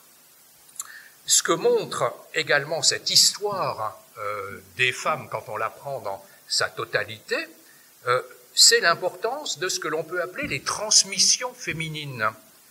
Au fil des siècles, apparaissent dans les différents chapitres qui constituent cette histoire des figures exemplaires qui font naître en quelque sorte des lignées, c'est-à-dire que l'imaginaire de la littérature change.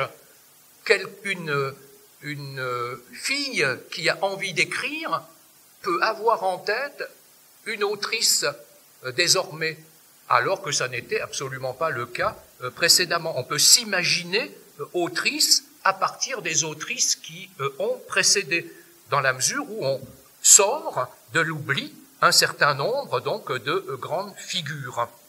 Et donc ces grandes figures permettent d'écrire, permettent de lever un certain nombre d'obstacles comme ceux qu'on a évoqués tout à l'heure. Par exemple, Marguerite de Navarre, qui écrit l'Heptaméron en 1558. L'Heptaméron, c'est un recueil de nouvelles c'est le premier best-seller féminin, premier best-seller écrit par une femme, et elle s'appuie sur la notoriété de Christine de Pisan qui avait précédé. Donc il y a un écho entre les deux œuvres. Christine de Pisan, c'était la première femme dans l'histoire de la littérature qui s'est revendiquée comme autrice. Son mari meurt, elle perd tout revenu et elle imagine qu'elle va écrire pour subvenir à ses besoins. C'est la première femme auteure de la littérature française, donc au Moyen-Âge. Et donc, ce sont des figures qui se font écho et qui s'appellent l'une l'autre, qui donnent une légitimité donc à cette écriture. Et cette histoire des femmes, elle s'appuie non seulement sur des figures historiques réelles, mais elle s'appuie également sur des figures mythiques, à valeur symbolique. Par exemple, reviennent à plusieurs reprises dans les différents chapitres de cette histoire la figure de Sappho. Alors Sappho est là, sans doute existé, c'est une poétesse réelle du 7e, 6e siècle avant Jésus-Christ, de l'île de Lesbos en Grèce, mais elle est devenue en quelque sorte légendaire. C'est plus maintenant une figure mythique, une figure légendaire qu'une figure réelle, et on s'appuie sur elle pour défendre la figure de la femme auteure. C'est la première femme auteure de l'histoire de la littérature occidentale, et elle est représentatrice de l'émancipation féminine, puisqu'elle écrit des poèmes où elle chante l'amour au féminin. Donc, c'est une grande figure mythique. Et puis, il y a d'autres grandes figures imaginaires, symboles de la femme conquérante. L'Amazone, Olympe de Gouges est surnommée l'Amazone des temps modernes. La sirène, la sorcière. Il y a dans les années 70 une fameuse revue féministe intitulée « Sorcière » au pluriel, donc avec l'inversion de la figure réprouvée, les sorcières que l'on a pourchassées au XVIe, XVIIe siècle, deviennent les figures qu'on revendique maintenant en inversant le stigmate. On les prend comme symbole de la lutte des femmes auteurs par lesquelles il faut conquérir la littérature que détiennent donc les hommes. Donc ce sont des figures mythiques qui portent la conquête des femmes. Et ce n'est pas par hasard que les couvertures des deux volumes portent la figure de l'Amazone pour désigner cette conquête de la littérature par les femmes. Ce que révèle enfin cette histoire envisagée dans sa totalité, c'est la subversion de l'essentialisme sexué de la création littéraire, l'écroulement de tous les stéréotypes de genre concernant l'histoire de la littérature. Il n'y a pas de genre sexué, comme on le prétend. On prétend que les femmes sont faites plutôt pour tel genre que pour tel autre. Les femmes, c'est fait pour les genres qui correspondent bien à leur nature, et donc elles vont écrire des traités d'éducation, elles vont écrire de l'autobiographie, elles vont faire de la correspondance. Madame de Sévigné, c'est normal, bon, elle écrit des lettres, les femmes savent écrire des lettres, etc. Donc, il y a des genres qui sont sexués et d'autres genres qui ne seraient pas faits pour la nature des femmes. Par exemple, le théâtre ou la grande poésie, l'épopée, etc., ne seraient pas pour les femmes. On s'aperçoit que ça n'est absolument pas vrai, que les femmes occupent tous les genres et les transforment exactement comme les hommes. C'est la même chose pour les sujets. On dit les femmes écrivent ce qui correspond à leur sensibilité, les petites histoires d'amour, les rêves, etc. On voit que les auteurs, les autrices que l'on a citées, donc écrivent tout autre chose. Et Virginia Woolf, quand elle s'adresse aux petites étudiantes de Cambridge, leur dit « Surtout n'écrivez pas que des romans, parce que les romans, c'est là où on veut cantonner les femmes. Et donc, écrivez d'autres choses, écrivez sur la politique, écrivez de la philosophie, écrivez des textes théoriques, sortez de ce à quoi on veut assigner les femmes qui écrivent. » Même chose pour les mouvements littéraires. On a tendance à considérer les mouvements littéraires en les hiérarchisant en fonction de la représentation sexuée qu'on en a. Bon, les romantiques ont souvent été traités de femmelettes parce qu'ils sont dans la sensibilité, dans le sentiment, dans le rêve, etc. Et donc c'est féminin, le romantisme. Alors que le classicisme, c'est l'ordre, c'est l'harmonie, ça c'est masculin. Et alors Zola, quand il défend le naturalisme, c'est un discours complètement sexué de la virilité. Il n'y a que les hommes qui sont capables d'affronter le réel, avoir l'énergie d'affronter le réel. Ça c'est les hommes, les femmes ne peuvent pas être des naturalistes. Donc on voit que les mouvements sont sexués. Donc là aussi, on s'aperçoit que tout cela est renversé par les œuvres que découvre cette histoire de la littérature. Même chose pour les notions, même chose pour le style.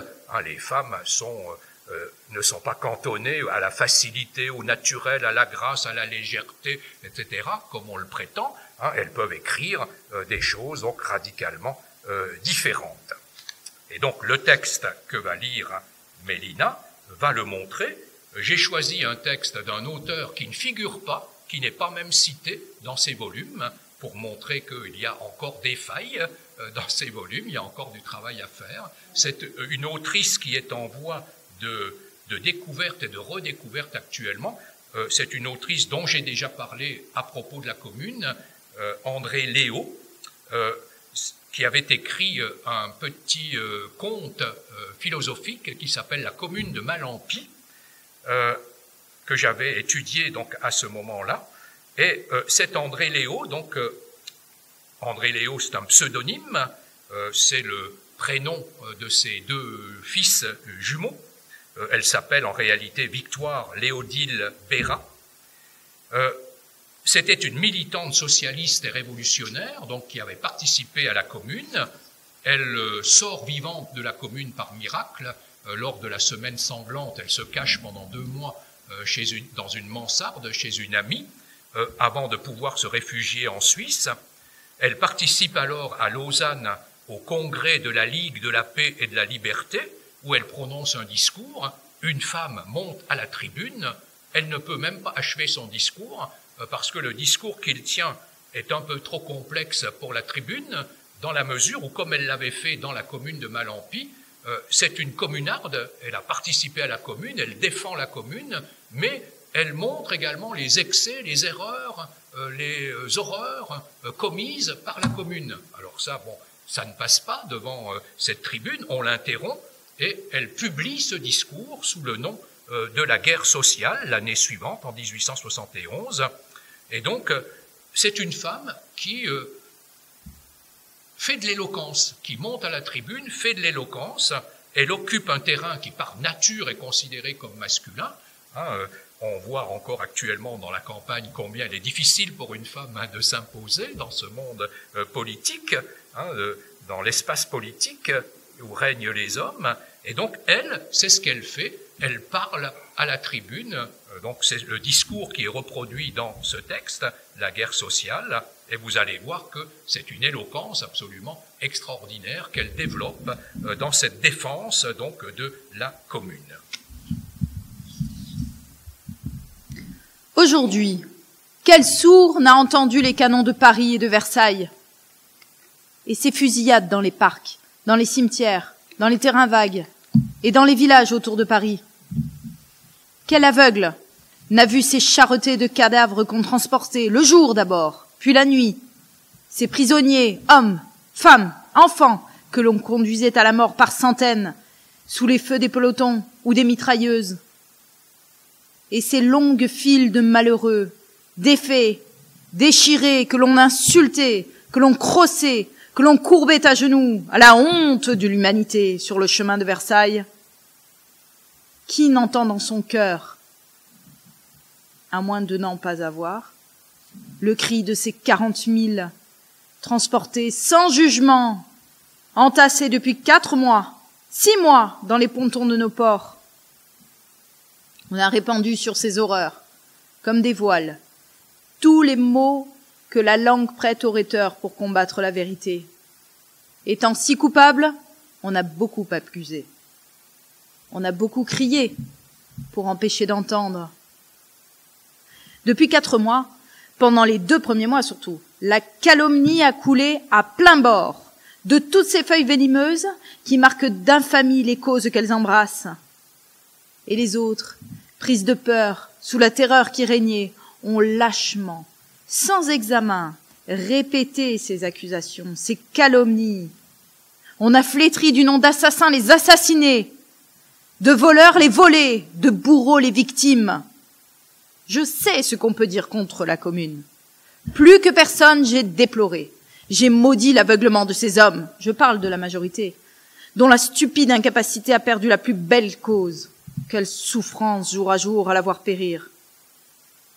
Mais aujourd'hui, ce ressentiment expire dans la pitié. Ces torts de la commune, depuis mai, j'ai besoin de me les rappeler à ma mémoire. Un tel débordement de crimes a passé sur eux qu'on ne les voit plus. Une telle débauche d'infamie a succédé à ces fautes qu'elles sont devenues honorables en comparaison. Permettez-moi, pour répondre aux doutes qui existent probablement à ce sujet dans beaucoup d'esprits, de mettre en regard le plus succinctement possible les deux actes des deux parties. Car il s'agit pour vous, à mon sens, de prendre parti dans ce drame terrible, qui n'est pas fini, qui ne finira pas de longtemps et qui n'admet pas de neutre. Vous ne pouvez pas vous appeler la Ligue de la paix et de la liberté et demeurer indifférent à ces massacres, à ces violences. De quoi sont accusés les révolutionnaires de Paris ? De pillage, de meurtre, d'incendie. Le pillage.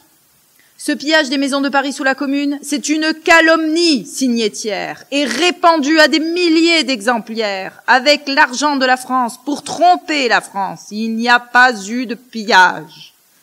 Il y a eu des mesures financières contestables, soit. Moins contestables peut-être que celles de M. Pouillet-Cartier.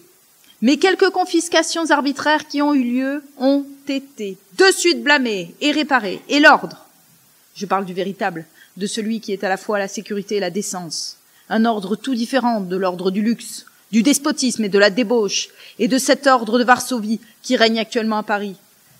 L'ordre véritable a existé pendant ces 2 mois, où Paris fut tout entier dans la main du pauvre. Ceux qui l'ont habité le savent. S'il y a eu là, et ça des exceptions, elles ont été rares. Les prêtres seuls ont été l'objet de persécutions personnelles regrettables. Je ne prétends pas tout excuser. Je dis la vérité et je compare. Certaines gens vous parleront des dangers qu'ils ont connus, courus. Interrogez-les bien. Ils n'ont subi que leur propre frayeur. Qu'ils vous montrent leurs blessures. Dans quelques services, par le fait de certains agents, des dilapidations ont eu lieu. Les administrations monarchiques sont-elles exemptes de ces accidents? Tous les services étaient désorganisés et on a eu moins de 2 mois de combats journaliers pour tout recréer et mettre en ordre. Certes, il restait beaucoup à faire, mais le temps a manqué. Au moins, régnait-il une grande économie relative, une grande simplicité générale. Au ministère de l'Instruction publique, au lieu de cette troupe de gens en livrée qu'avait conservé le 4 septembre, on trouvait une bonne à tout faire, un employé d'antichambre et un portier.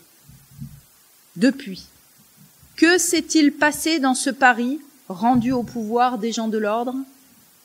Toutes les maisons ont été fouillées, perquisitionnées de fond en comble, non pas seulement une fois, mais 2, 3 et 4.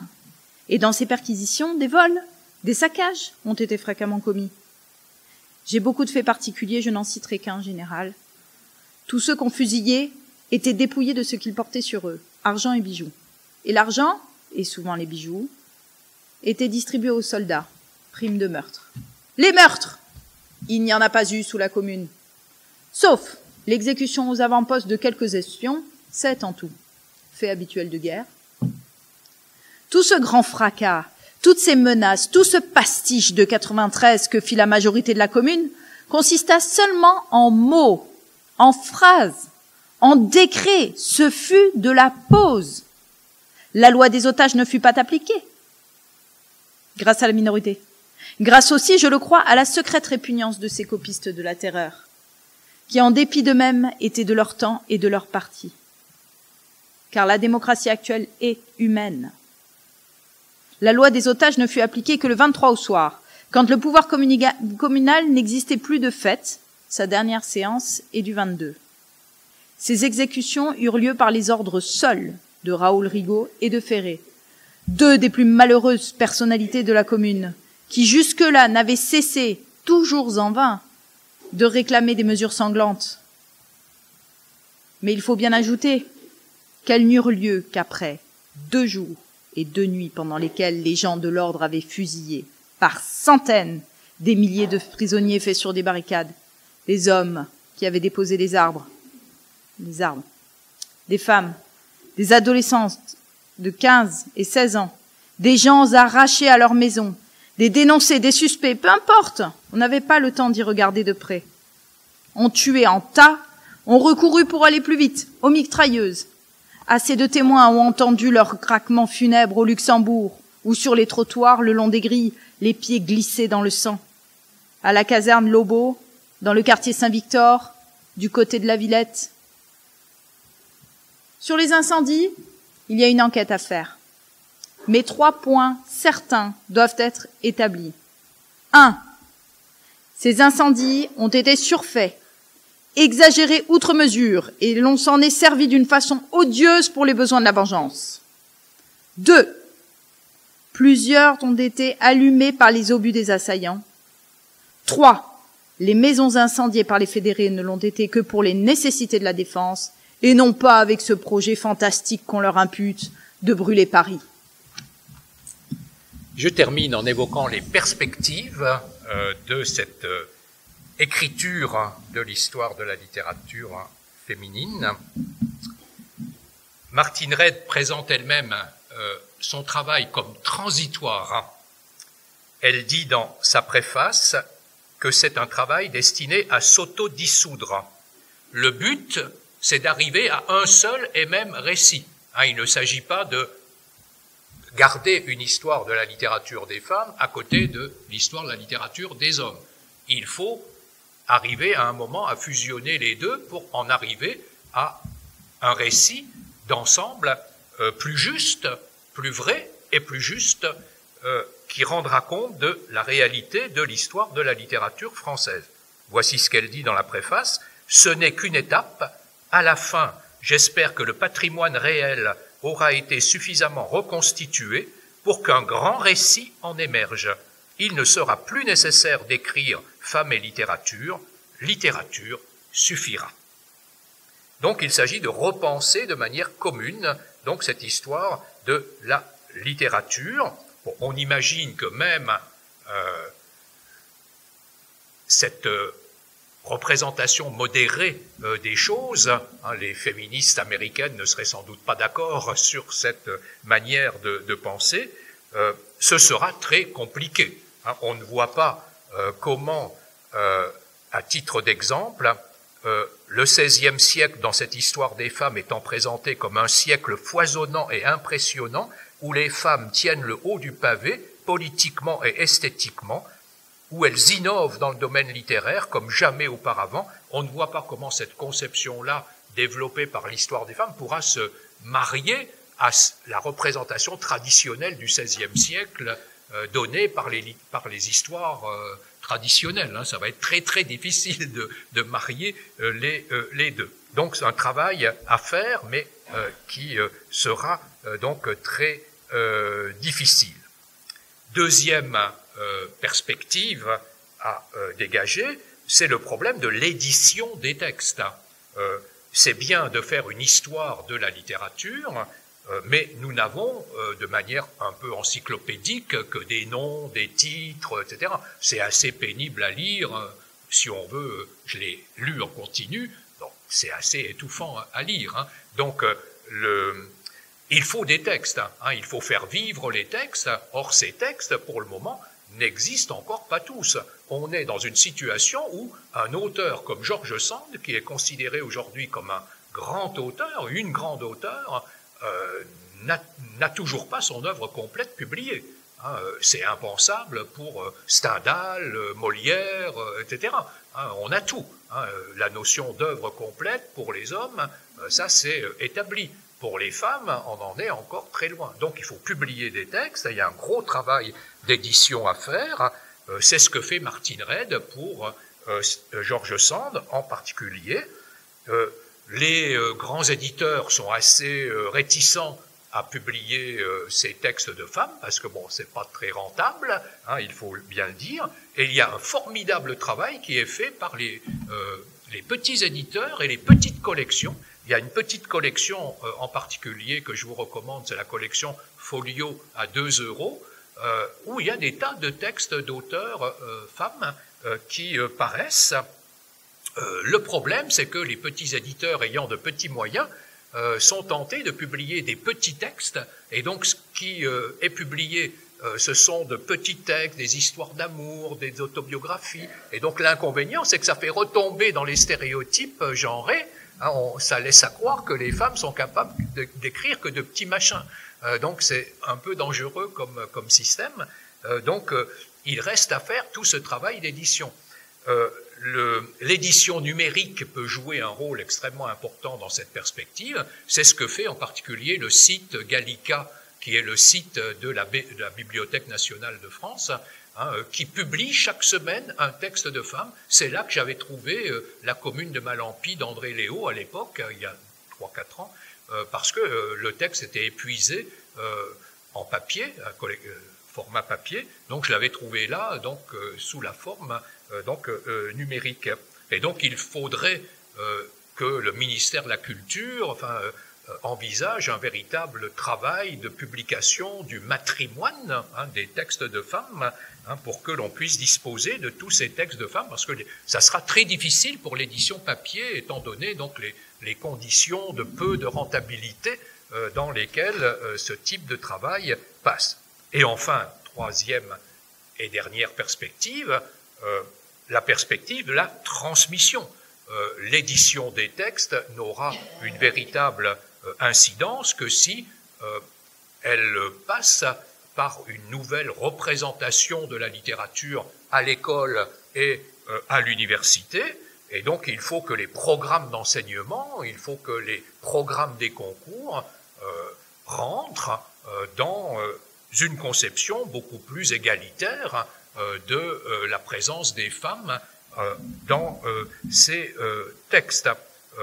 Cette année, comme je l'ai dit, au programme d'agrégation, il y a les Contes de fées de Madame d'Aulnoy et il y a un roman de George Sand, Mauprat, mais c'est presque une exception.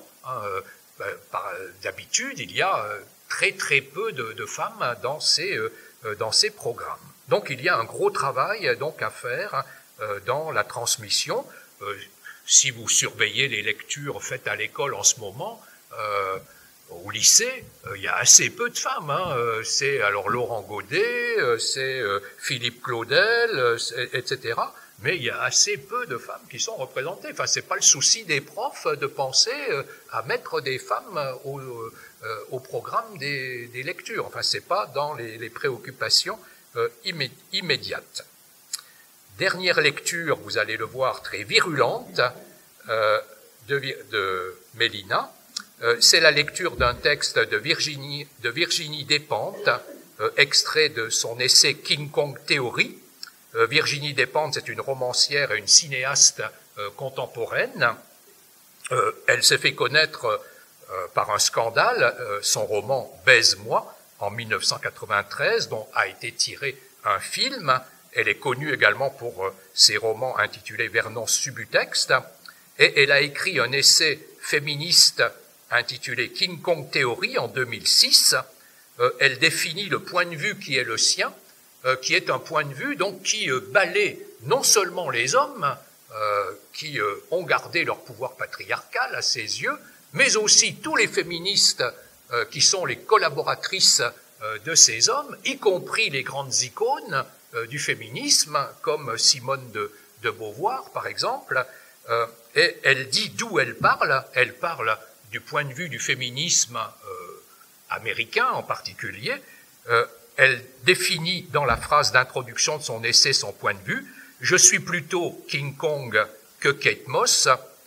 J'écris de chez les moches pour les moches, les vieilles, les camionneuses, les frigides, les mal baisés, les imbaisables, les hystériques, les tarés, toutes les exclues du grand marché à la bonne meuf. Et donc, au début du dernier chapitre qui est intitulé « Salut les filles », elle présente en exergue une citation de Virginia Woolf, celle que je citais tout à l'heure. Le premier devoir d'une femme écrivain, c'est de tuer l'ange du foyer. Et donc, vous allez voir comment elle tue l'ange du foyer dans ce texte. Sur Internet, je tombe par hasard sur une lettre signée Antonin Artaud. Une lettre de rupture, d'éloignement en tous les cas, adressée à une femme qu'il déclare ne pouvoir aimer. J'entends bien que dans le détail, son affaire doit être compliquée. Mais à l'arrivée, ça donne ça. J'ai besoin d'une femme qui soit uniquement à moi et que je puisse trouver chez moi à toute heure. Je suis désespérée de solitude. Je ne peux plus rentrer le soir dans une chambre seule et sans aucune des facilités de la vie portées à ma main. Il me faut un intérieur et il me le faut tout de suite. Et une femme qui s'occupe sans cesse de moi pour les plus petites choses. Une artiste comme toi a sa vie et ne peut pas faire cela. Tout ce que je te dis est d'un égoïsme féroce, mais c'est ainsi. Il ne m'est même pas nécessaire que cette femme soit très jolie. Je ne veux pas non plus qu'elle soit d'une intelligence excessive, ni surtout qu'elle réfléchisse trop. Il me suffit qu'elle soit attachée à moi. Depuis petite, depuis Goldorak et Candy, qui passaient à la suite à la sortie de l'école, j'ai la passion d'un verset, juste pour voir. J'ai besoin d'un homme qui soit uniquement à moi et que je puisse trouver chez moi à toute heure. Ah ben, ça sonne tout de suite différemment. L'homme n'est pas là pour rester à la maison, ni pour être possédé. Quand bien même j'aurais besoin ou envie d'un homme qui serait uniquement à moi, tout me conseille de modérer mes ardeurs et au contraire d'être entièrement à lui. C'est pas la même chanson. Il n'y a personne aux alentours qui soit politiquement assigné à sacrifier sa vie pour adoucir la mienne. Ça n'est pas réciproque comme rapport d'utilité. De la même façon, je ne pourrai jamais écrire, en toute bonne foi égoïste, « Il me faut un intérieur, tout de suite, et un homme qui s'occupe sans cesse de moi pour les plus petites choses. » Si jamais je rencontre pareil homme, c'est que j'aurai les moyens de le salarier. Il ne m'est même pas nécessaire que cet homme soit très mignon. Je ne veux pas non plus qu'il soit d'une intelligence excessive, ni surtout qu'il réfléchisse trop. Il me suffit qu'il soit attaché à moi. Ma puissance ne reposera jamais sur l'inféodation de l'autre moitié de l'humanité. Un être humain sur deux n'a pas été mis au monde pour m'obéir, s'occuper de mon intérieur, élever mes enfants, me plaire, me distraire, me rassurer sur la puissance de mon intelligence, me procurer du repos après la bataille, s'appliquer à bien me nourrir. Tant mieux. Dans la littérature féminine, les exemples d'effronterie ou d'hostilité contre les hommes sont rarissimes, censurés. Moi, je suis de ce sexe-là qui n'a même pas le droit de mal le prendre. Colette, Duras, Beauvoir, Yourcenar, Sagan, toute une histoire de femmes auteurs qui toutes prennent soin de montrer patte blanche, de rassurer les hommes, de s'excuser d'écrire en répétant combien elles les aiment, les respectent, les chérissent et ne veulent surtout pas, quoi qu'elles écrivent, trop foutre le bordel. On sait toutes que sinon, la meute s'occupera soigneusement de ton cas. 1948, Antonin Artaud meurt. Jeunet, Bataille, Breton, les hommes font exploser les limites du disciple. Violette Leduc entreprend la rédaction de ce qui deviendra Thérèse et Isabelle. Texte magistral. Beauvoir, à sa lecture, écrit immédiatement. Quant à publier cela, impossible. C'est une histoire de sexualité lesbienne aussi crue que du Jeunet. Violette Leduc édulcore le texte, que Queneau refuse aussitôt. Impossible à publier ouvertement. Il faut attendre 1966 pour que Gallimard l'édite. Moi, je suis de ce sexe-là celui qui doit se taire, qu'on fait taire, et qui doit le prendre avec courtoisie, encore montrer patte blanche. Sinon, c'est l'effacement. Les hommes savent pour nous ce que nous pouvons dire de nous. Et les femmes, si elles veulent survivre, doivent apprendre à comprendre l'ordre. Qu'on ne vienne pas me raconter que les choses ont tant évolué, qu'on est passé à autre chose, pas à moi. Ce que je supporte en tant qu'écrivain femme, c'est 2 fois ce qu'un homme supporte. Simone de Beauvoir, qui commence les lettres au castor par cette première lettre que lui écrit Sartre. « Voulez-vous être assez bonne pour donner mon linge, tiroir inférieur de l'armoire, à la blanchisseuse ce matin?